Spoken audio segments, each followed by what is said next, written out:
The arrow was straight down, and that was the moment when I was, I think, one of the happiest moments of my life, because I realized, okay, it's working. Whatever I've been doing, it's working, and it just gives me the results that I wanted, and I was very, very grateful.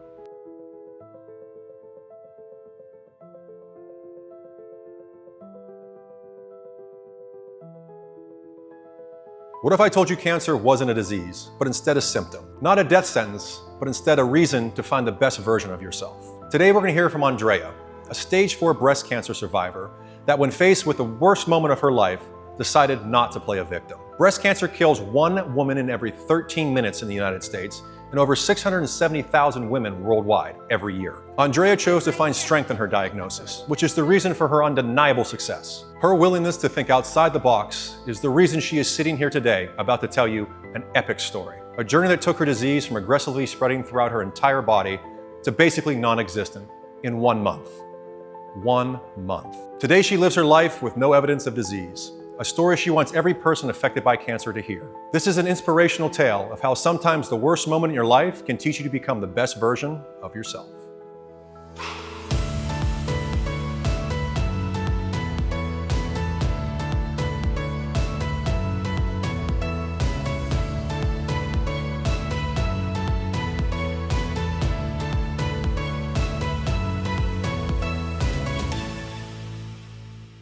Hi, my name is Andrea Moroita. I'm originally from Romania, but I moved in Miami the last year. The last few years, it's been a journey for me. Health, I had lots of challenges.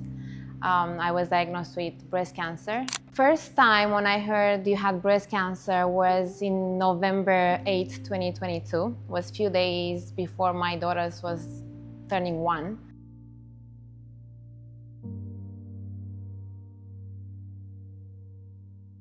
The first feeling that I had was anger, despair. I started crying. My husband was there to support me, but it just felt like, a whole other world is opening for me that I didn't know how to handle the diagnosis. Emotionally, it's been a roller coaster. It's been because, of course, you first get this awful news, and you don't know how your life is going to change. I was living among, like conventional doctors. That was, my career, my coworkers, my family, everybody didn't really believe in holistic care.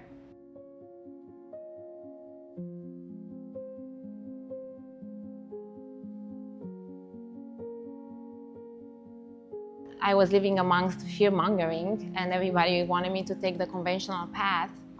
So half of me was a battle inside of me. Half of me wanted to go conventional, and half of me wanted to go the holistic route.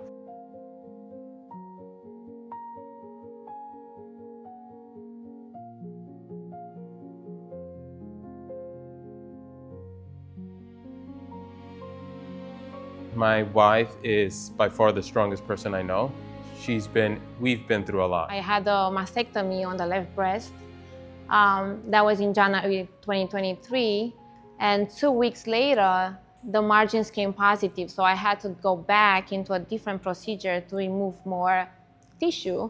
That was heartbreaking for me, because not only that I was faced with, the diagnosis, and, now you remove something that belongs to me, something that, for a woman, the breast is the, femininity. That part of me was gone. So it was just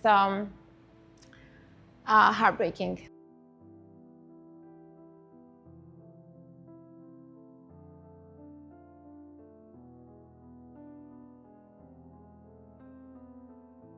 So in February, I started my first chemo treatment. And I remember vividly that day because I was devastated.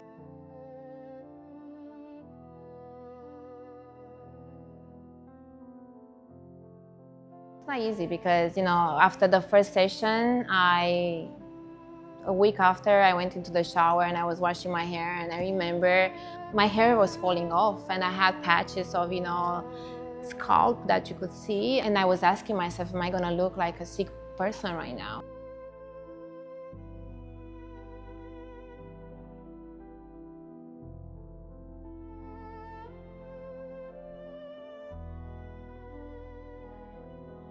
I was looking for an oncologist in here. I asked her if we can do a Signatera test just to, keep up with the new technology and new ways of, trying to see if everything is, metabolically right.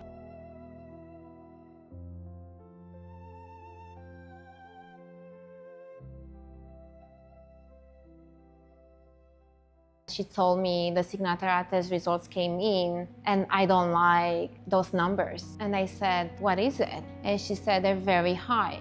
And that means something is cooking. Once you have the actual Signatera test, you have that specific coding or that specific liquid biopsy, and you basically test the blood to see if you find that genome floating through the actual system, it means that cancer is actively spreading. That genome is floating through your blood and probably seeding somewhere else, which makes it a metastatic type of cancer.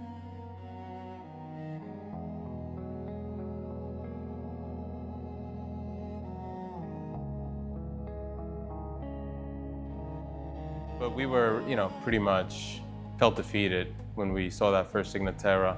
We saw the number being high and not favorable. I started to feel very tired. I started to have some pain in the leg, and that was not a good sign for me. I kind of knew that something was going on in my body. So when you have an aggressively spreading cancer, one of the real reasons that she noticed something was going on was because she had pain. The pain that she felt in her leg was from the actual metastasis to her actual bone. The more aggressive it is, the more tired you get. Cancer is a very greedy cell. It's eating up all of your energy, not only to fight it, but it's taking all your glucose. It's causing more blood vessels to form there. So everything that goes into your nutritionist good bank of fitness and fat loss and sex and energy and all this kind of good stuff is getting consumed by something that's eating you from the inside out.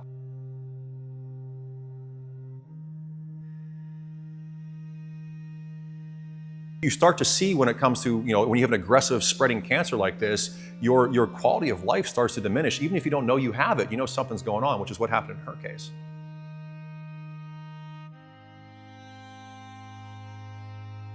Waiting for the nurse to come and inject the radioactive agent.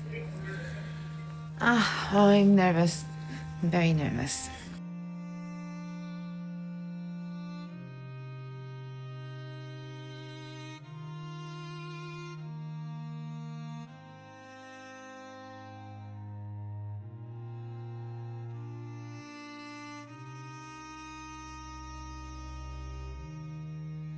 But I was not expecting a stage 4 diagnosis with metastasis to the initial place in the breast, in the chest, in the lungs, my spine, and the pelvic bones.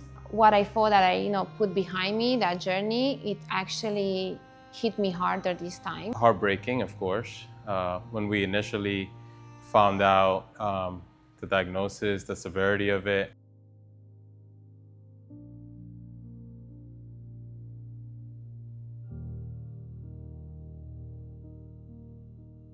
I think it was June 20th when I actually met Dr.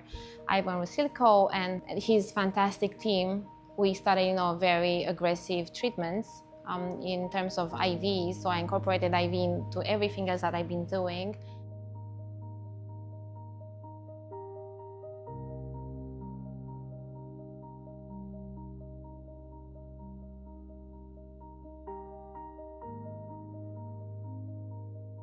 So she had been working with a fantastic integrative oncologist already, who had really got to a lot of the root causes that she was needing to help get fixed.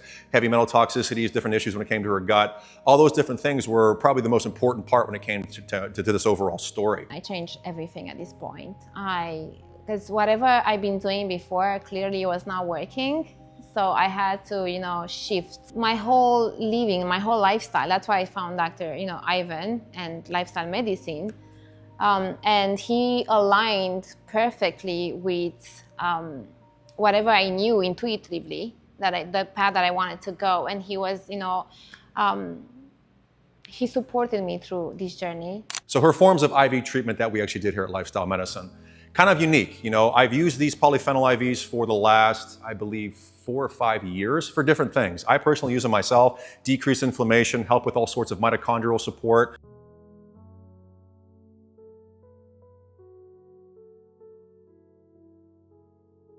When you do something intravenously, it's very unique because you introduce a medicinal level of a product that is not medicinal. It's more naturalistic, it's herbal, it's vitamin, it's amino acid based. For the first 30 days of her treatment where she had such a big drop, we instituted 3 different types of IVs. It was curcumin, resveratrol, and quercetin. So the reason I like using these 3 together, I call it the hat trick of the polyphenol cancer protocol.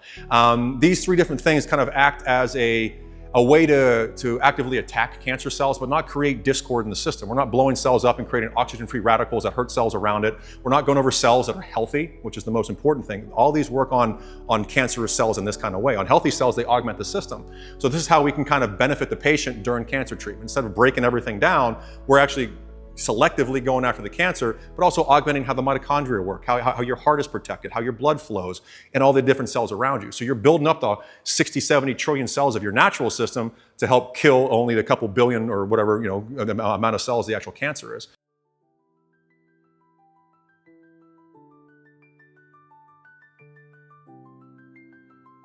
Within a month from starting the IVs, I saw a drastic change in my Signatera test, which is the test again that I started with and was very high, and was 38.7. And in 1 month, I turned it to 1.38.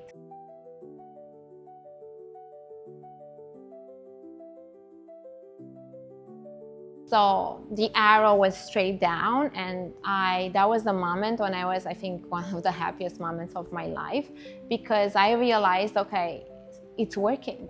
Whatever I've been doing, it's working, and it just gives me, the results that I wanted, and I was very, very grateful. It's the holy shit factor. You know what I mean? She came in grinning ear to ear, and I knew she had gotten her Signatera test earlier, and the fact that she came in and showed me that it was at 1.9, which is a 96.5% drop, which is unheard of in any forms of breast cancer treatment.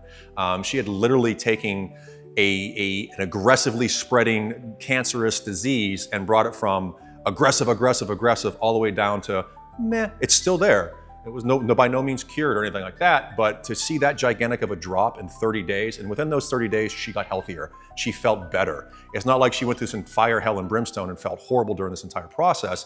She literally regained her color, regained energy, and everything. It was fascinating to sit there and see that we got such a gigantic drop in such a short amount of time.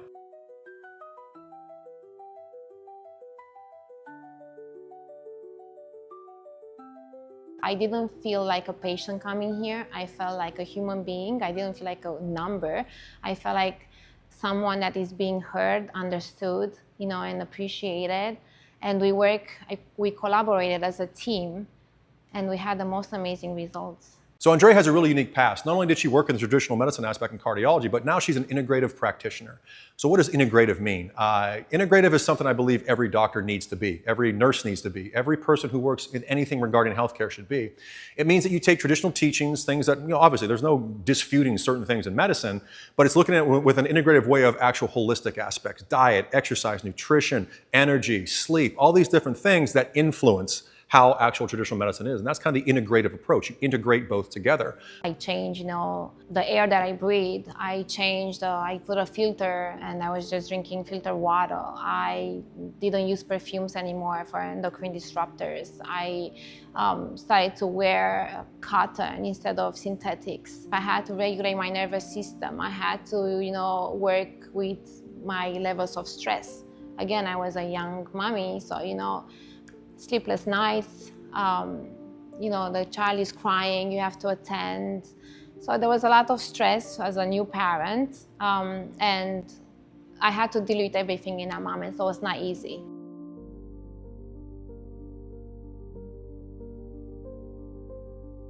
So in October 16, I had the follow-up PET scan.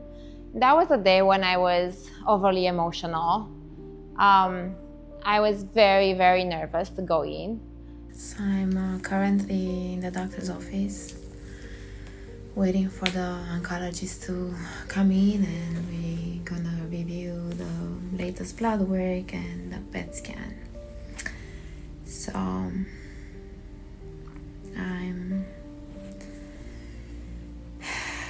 I don't know if I'm nervous or I don't know. I'm just expecting maybe good news because of all the things I've been doing. And the blood work showed improvement. So I'm hopeful. But anyway, now I'm just gonna wait for her to arrive and we take it from there. So let's see. But wish me luck. Though I knew because of Signatera test dropped significantly after 1 month, I kind of knew that, maybe the tumors are shrinking, or I was hoping, just because I did so much emotional work, and especially sitting down, with the mushroom and the mushroom journey, when I had so much revelation that I work at the core of my being, and I changed some blockages that were storing me.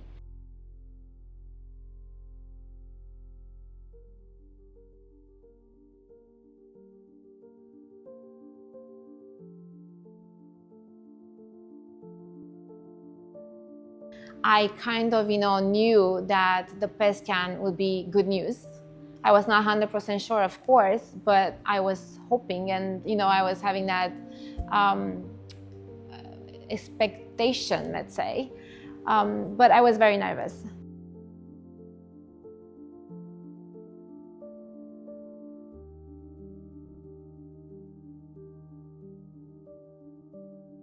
Fast forward to the day when I had my oncology appointment and we had to go over the results somewhere at the end of October.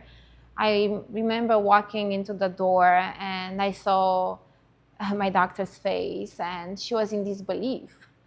And she was like, wow, how did you do it? Basically, it took me 90 days to switch from metastatic stage 4 to no evidence of disease, which is pinch me because I'm still, I'm still in disbelief. Yes. I was actually on Halloween. I was in Norway swimming with orcas, and I got a text from her literally on Halloween night as we sat down to dinner that her PET scan came back, no evidence of disease. Phenomenal thing to see, NED, no evidence of disease, which basically means, it doesn't mean that she's cured. It means that from her to go from that stage 4 diagnosis to seeing no evidence of disease is like climbing Mount Everest naked. It's impossible. It was such a cool thing to sit there and see, and she was so excited. Are you serious right now? Are you serious? Oh my God, yes. Granted, we were texting, we were thousands of miles away, but I could almost feel her energy through the phone. It got to me. It was really unique because, I've seen this girl who's got a little kid. She's got a loving husband. She's busted her ass to get her. She's been here doing IVs. She's at the place 3 times a week. She's spending hours here. Some IVs aren't fun. Some IVs you feel kind of weird on.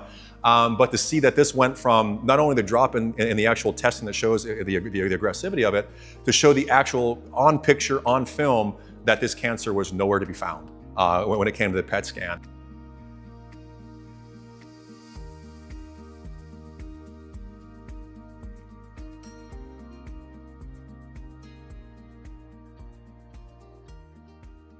So my husband, when he heard the news, he jumped up and down. He was so happy. Describe Andrea in one word, what would it be? Warrior. Why Yeah.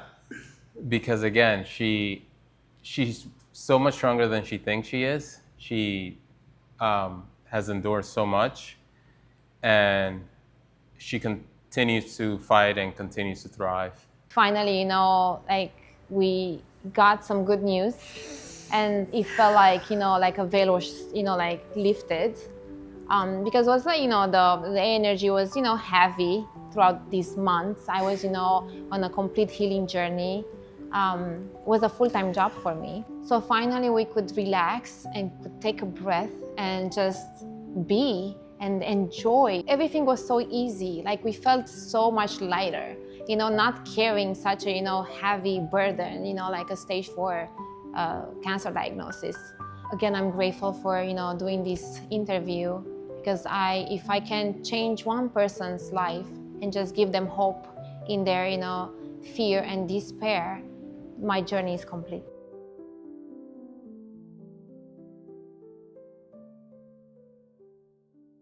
The cool thing about her treatment was she had the right integrative oncologist, she had the right outlook on life, which was the most important aspect, and then she had us here, which, our staff is like sisters to her. I have a bunch of women here, and breast cancer, as dangerous and as debilitating as it is to women worldwide, to see them just be like, holy shit, what just happened, So it not only helped her, it helped everybody around her. And I sit there and say, whether it's cancer, whether it's neurodegeneration, whether it's autoimmune, or whether it's just depression or anxiety, whatever it could be, it doesn't just affect the person. It tornadoes everybody into a vortex of just chaos because you affect everybody around you. Something called neural resonance, to where, you know, the way you vibrate affects the person next to you. So if you're melancholy, you're sad, you're a victim, you create that environment. So for her to come in and, as the number one patient, the number one important person in her own treatment, to see she was bubbly about it, it just augmented everybody around her. No matter how hard this journey is, there's always light at the end of the tunnel. So you just fall into this victimhood, you know, situation. You just have to snap out of it, and you have to look at this healing as an opportunity. So this cancer didn't happen to me. It happened for me to change who I was, because I was not on the right path.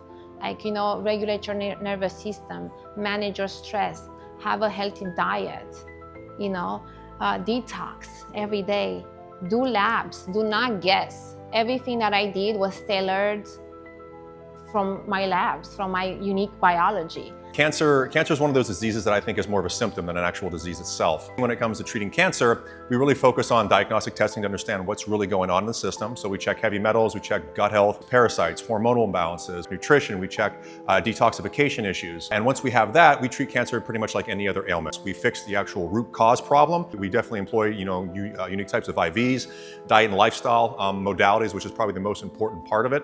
And then we kind of put those all together into making sure the patient is both positive and confident that their treatment will work, because without those kind of things, no treatment on earth really works. My advice to all husbands out there that are in similar situations is to be as supportive as you possibly can. Go with your partner to their treatments and their appointments, no matter how small of an appointment, even if it's just to go take a quick x-ray that's, you know, 45 seconds, you should just be there because they need the support. Cancer treatment's only as good as the support staff you have, you know what I mean? Whether it's your family, the people helping you treat, or just your energy you actually surround yourself with. That was kind of the very unique thing about her treatment, was that she had such a strong support staff. And I think anybody who's going through this needs to find out anybody in their life that's causing chaos, that's causing a dysrhythmia in how you vibrate, you need to get rid of it. I don't care if it's a family member, I don't care if it's a job, I don't care if it's a pet. If you have a debilitating disease such as this, you need to find every single stressor in your life and cut it out like cancer.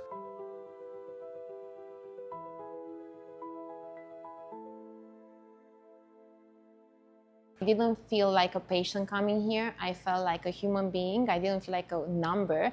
I felt like someone that is being heard, understood, you know, and appreciated.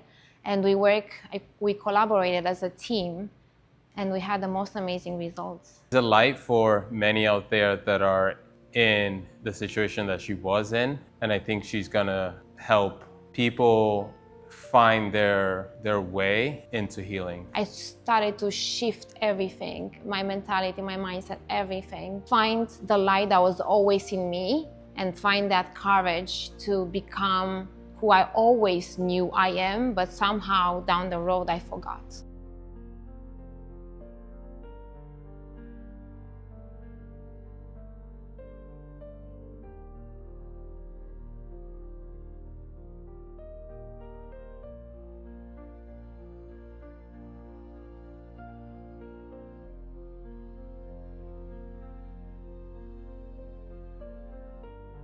So for everyone, for any mother out there, I would say, now speaking as a practitioner, as a mother, as a wife, don't lose hope. There's always hope, and your body didn't betray you. Your body doesn't work against you. You just have to find the strength inside of you to fight this battle. You're a warrior, and you can do it. Like I did it and many others did it, you can do it as well. So never lose hope and always have faith.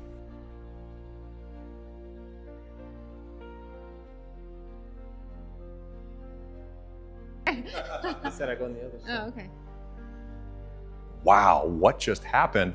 It was definitely moving. I got to say, and that's the reason we're doing this, because I think not only she wants to tell her story, I want her to tell her story.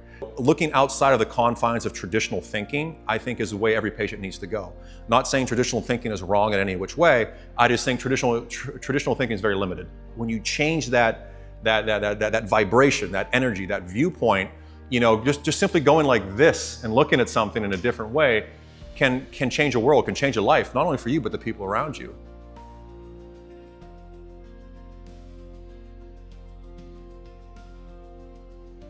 Yes, yes. Perfect.